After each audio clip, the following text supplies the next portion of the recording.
அனைவருக்கும் இனிய தமிழ் புத்தாண்டு நல்வாழ்த்துக்கள். புத்தாண்டு அன்னைக்கு பார்த்திங்கன்னா கனி காணணும் அப்படின்னு சொல்லுவாங்க. ஸோ நைட்டே எல்லாமே வந்து பிளேட்டில் எடுத்து வச்சாச்சு. ஸோ காலையில் எழுந்திரிச்சு சாமிக்கு பிரசாதமாக சக்கரை பொங்கல் செஞ்சு குழந்தைங்கள்லாம் கிளப்பி விட்டுட்டு வீட்டில் நல்லபடியாக விளக்கேற்றி சாமி கும்பிட்டு பக்கத்துலேயே இருக்க ஆற்றுக்கால் கோயிலுக்கு போகலான்னு சொல்லி அங்கே போயிருந்தோம். கோயிலில் பயங்கரமான கூட்டம் இருந்தாலும் வெயிலில் குழந்தைங்களை கூட்டிகிட்டு நல்லபடியாக போய் சாமி கும்பிட்டு வீட்டுக்கு வந்தாச்சு. மார்னிங்கே பார்த்திங்கன்னா லஞ்ச் வேலையெல்லாம் முடிச்சுட்டேன்.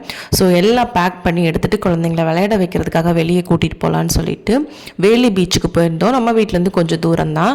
ஸோ கூட்டிகிட்டு அங்கே போயிட்டு அவங்க நல்லபடியாக விளையாட வச்சோம். லஞ்சுக்கு வந்து பேக் பண்ணி எடுத்துகிட்டு போயிருந்தங்காட்டி லஞ்செல்லாம் கொடுத்துட்டு கொஞ்சம் நேரம் எல்லாம் ப்ளே பண்ணிகிட்டு இருந்தாங்க. அதுக்கப்புறம் பீச்சுக்கு கூட்டிகிட்டு போய் நல்லா விளையாண்டுட்டு இருந்தாங்க. குழந்தைங்க நல்லா என்ஜாய் பண்ணாங்க, நல்லா விளையாண்டாங்க. ஆனால் எங்களுக்கு தான் ரொம்ப டயர்டாயிருச்சு. ஸோ அதுக்கப்புறம் கிளம்பிடலான்னு சொல்லி மழை வர மாதிரி இருக்குன்னு சொல்லி கிளம்பிட்டோம். வெளியே வந்து ஒரு ஜூஸ் குடிச்சிட்டு ஆட்டோ பிடிச்சி வீட்டுக்கு வந்தாச்சு. நம்ம சேனல் ஃபர்ஸ்ட் டைம் பார்க்கணும் மறக்காமல் சப்ஸ்கிரைப் பண்ணுங்கள். தேங்க்ஸ் ஃபார் வாட்சிங்.